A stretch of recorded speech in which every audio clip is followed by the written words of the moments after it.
आप सभी को भाई दूज की हार्दिक शुभकामनाएं। आज सुनेंगे भाई दूज की पौराणिक कथा।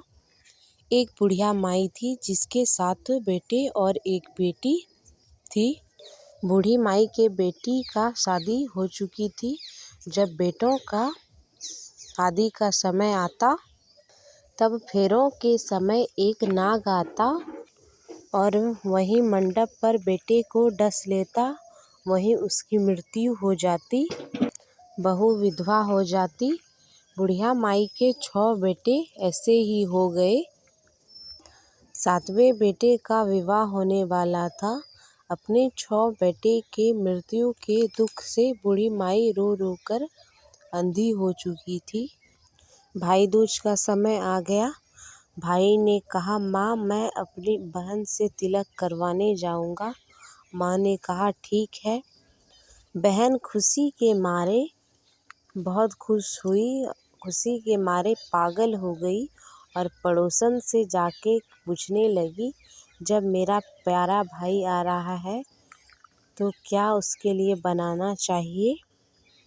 पड़ोसन उसके खुशी से जल भुन गई और बोली, दूध से रसोई ले और घी में चावल पका लिया।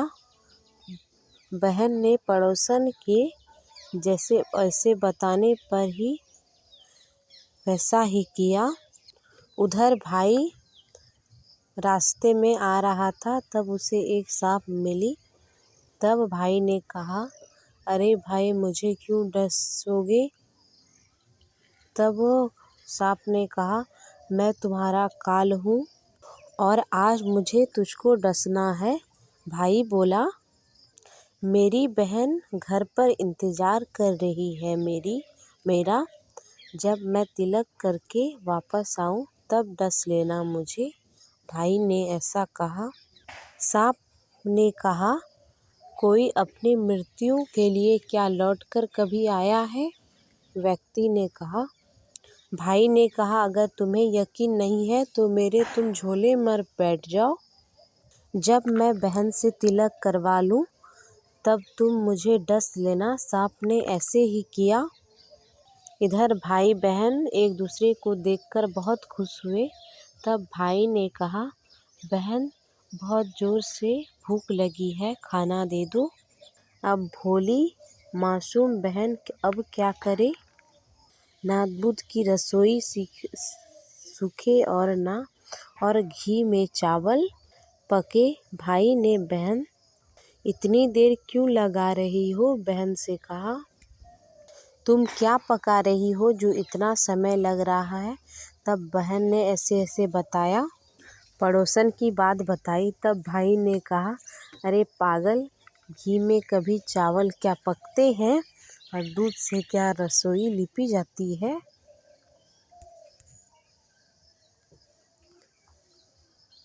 अरे गोबर से रसोई लिपो और दूध से चावल पकाओ। भाई के बताने अनुसार बहन ने वैसा ही किया। तब भाई ने खाकर बहुत उसे ज़ोर से नींद आई, वह सो गया। नींद आ रही थी, इतने में ही बहन के बच्चे आ गए और कहने लगे, मामा मेरे लिए क्या लेकर आए हो। भाई ने बोला, अरे मैं तो कुछ भी नहीं लाया हूँ। बच्चों ने मामा का झूला ले लिया जिसमें वह सांप बैठा हुआ था। बच्चों ने जैसे ही झूला खोला उसमें देखा एक सुंदर हार। तब बहन ने कहा अपने भाई से, भाई तुमने बताया नहीं कि तुम मेरे लिए इतने सुंदर उपहार लेकर आए हो। भाई को आश्चर्य हुआ और उसने कहा, ठीक है बहना, तुम्हें पसंद है तो तुम रख लो। अगले दिन भाई, बहन अब मुझे घर जाना है, तुम मेरे लिए खाना बनाकर रख दो। बहन ने अपने भाई के लिए लड्डू बनाकर एक डिब्बे में रख दिया। भाई कुछ दूर जाकर थक कर एक पेड़ के नीचे सो गया। उधर बहन के बच्चों ने अपने माँ से कहा, माँ हमें बहुत ज़ोर से भूख लगी है, कुछ खाना दे दो। तब बहन ने कहा, अभी खाना बनने में लेट है। तब बच्चों ने कहा, जो तुम मामा के लिए बनाई थी वो कुछ बचा है तो वो वही दे दो। तब बहन बोली, लड्डू बनाने के लिए बाजरा पीसा था।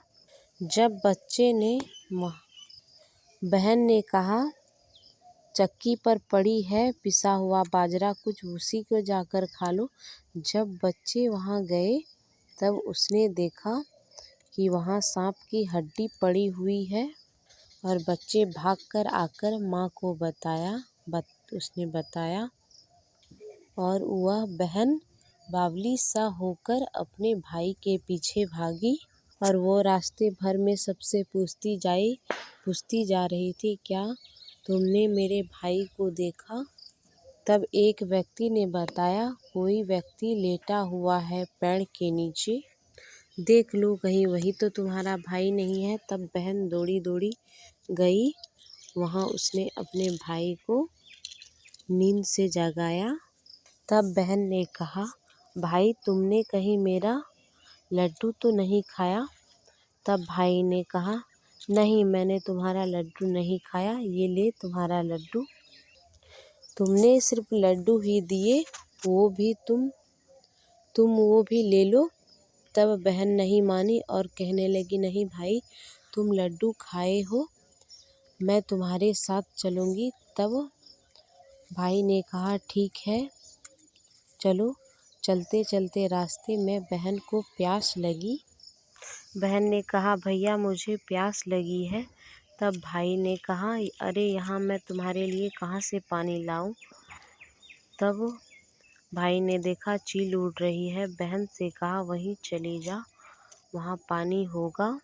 वहाँ गई, पानी पीकर जब वापस लौटकर आई, वहाँ से जब आकर देखा तो जमीन पर 6 शिलाएं गड़ी हुई है और एक बिना गड़े हुए रखी हुई थी।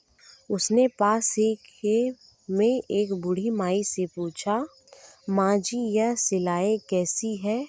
तब वह बुढ़िया बताने लगी, एक बूढ़ी माई थी, उसके 7 बेटे थे, जिसमें 6 बेटे शादी के मंडप पे ही मर गए हैं।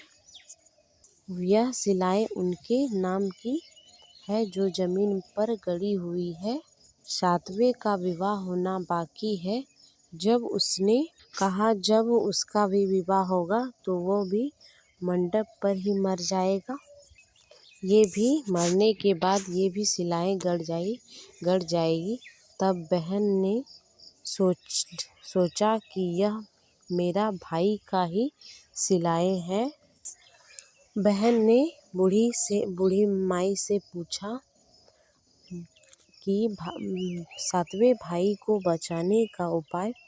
तब उस बूढ़ी औरत ने बताया। तब बहन खुली बाल करके पागल जैसा भाई के पास आकर गाली देते हुए बोली, तू तो जलेगा, कुटेगा, मरेगा। भाई उसके ऐसे व्यवहार को देखकर चौंक गया। तब भाई कुछ भी नहीं उससे बोला। इस तरह दोनों भाई बहन अपने माँ के घर पहुँच गए। पहुँचने के बाद भाई के लिए रिश्ता आने लगा। तब उसकी शादी फाइनल हो गई। जब भाई को सेहरा पहनाने लगे तब बहन बोली, अरे इसको सेहरा क्यों पहना रहे हो? यह तो जलेगा, कटेगा, मरेगा। तब सब लोगों ने सेहरा बहन को दे दिया। तब उसमें बहन ने देखा कि सांप है। घोड़े पर चढ़ने लगा भाई। तब फिर से बहन ने कहा, यह घोड़े पर क्यों चढ़ेगा? घोड़ी पर तो मैं बैठूंगी, ये तो जलेगा, मरेगा, इसे चील कौवे खाएंगे। सुनकर सारे लोग बड़े परेशान। आखिरकार सब लोगों ने बहन को घोड़ी पर भी चढ़ने दिया। जब बारात निकलने लगी तब बहन ने कहा, यह आगे के दरवाजे से क्यों निकलेगा, यह पीछे के दरवाजे से निकलेगा, क्योंकि मैं आगे के दरवाजे से निकलूँगी। जब वह दरवाजे से जा रही थी तब दरवाज़ा भड़बड़ाकर गिरने लगा। बहन ने एक ईंट उठाकर अपनी चुनरी में रख ली। दरवाज़ा वहीं के वहीं रुक गया। देखकर सब लोगों को बड़ा आश्चर्य हुआ। अब रास्ते में बारात रास्ते पर रुकी, तब भाई को एक पीपल के पेड़ के नीचे खड़ा कर दिया। तब बहन बोलने लगी, अरे ये क्यों छाँव में खड़ा रहेगा, ये धूप में रहेगा खड़ा, छाँव पर तो मैं खड़ी रहूँगी। बहन के कहने पर भाई धूप में खड़ा हो गया। जब बहन पीपल के पेड़ में खड़ी हुई नीचे तो पेड़ गिरने लगा। तब बहन ने एक पीपल का पत्ता तोड़कर अपने चुनरी में रख लिया। पेड़ वहीं के वहीं रुक गिरना बंद हो गया। अब सबको विश्वास हो गया कि ये बावली कोई जादू टोना सीख कर आई है, जो भाई की रक्षा कर रही है। ऐसा करते करते फेरों का समय आ गया। तब बहन ने दुल्हन के कान में कहा, अब तक तो मैंने तेरे पति को बचा लिया, अब तू ही अपने पति को और मरे हुए जेठों को बचा सकती है। जब फेरों के समय नाग आया और दुल्हा को डसने के लिए करने लगा, तब दुल्हन ने उस सांप को उठाकर एक लोटे में भर दिया और ऊपर से प्लेट को ढक दिया। तब लहराती हुई नागिन वहाँ पर आ गई। तू मेरा पति छोड़। तब दुल्हन बोली। तब दुल्हन ने कहा, तू मेरा पति छोड़। नागिन ने कहा, ठीक है, मैं तुम्हारा पति को छोड़ दूंगी। दुल्हन ने कहा, 3 बार बोल। तब नागिन ने 3 बार कहा, ठीक है, मेरे पति को छोड़ दे। तब दुल्हन ने कहा, हंसने बोलने के लिए, मेरा जेठ को भी छोड़। तब नागिन बोली, जेठ के प्राण भी दे दिए। एक जेठ से लड़ाई हो गई तो वो विदेश। ऐसे करते करते सब जेठ को उसने छुड़ा लिया। 6 जेठ के प्राण वापस करवा लिए। वहाँ घर पर बूढ़ी माई का रो रो कर बुरा हाल हो रहा था। तब उसे गांव वाले ने बताया कि तुम्हारे 6 बेटे के 7 बेटे और 7 बहू घर आ रहे हैं। अगर ये बात सच हो तो मेरे आँखों की रोशनी आ जाए और मेरे सीने से दूध की धार बहने लगे। जब बूढ़ी माई ने अपने 7वें बेटे और बहू को देखा तो वह बोलने लगी, यह सब मेरे बावली बेटी का किया हुआ है। तब बेटी को ढूंढने लगी। तब उसने देखा कि वह एक भूसे के कोठरी पर सो रही थी। बहन ने देखा कि मेरे भाई लौटकर आ गए। तब वह अपने घर तरफ जाने लगी तो उसके पीछे सारे लक्ष्मी जाने लगी। तब बूढ़ी माई ने कहा, अरे बेटी देख, तेरे पीछे सारे लक्ष्मी जाने लगे। अगर तू लक्ष्मी सारे ले जाएगी तो तेरे भाई और भाभी क्या खाएंगे। तब बहन ने पीछे मुड़कर देखा और कहा, जो मेरे माँ ने अपने हाथों से मेरे लिए दिया है वो मेरा रहे और जो बचे वो उनके लिए रहे। बहन ने अपने भाई की रक्षा की। तो ये थी भाई दूज की कथा।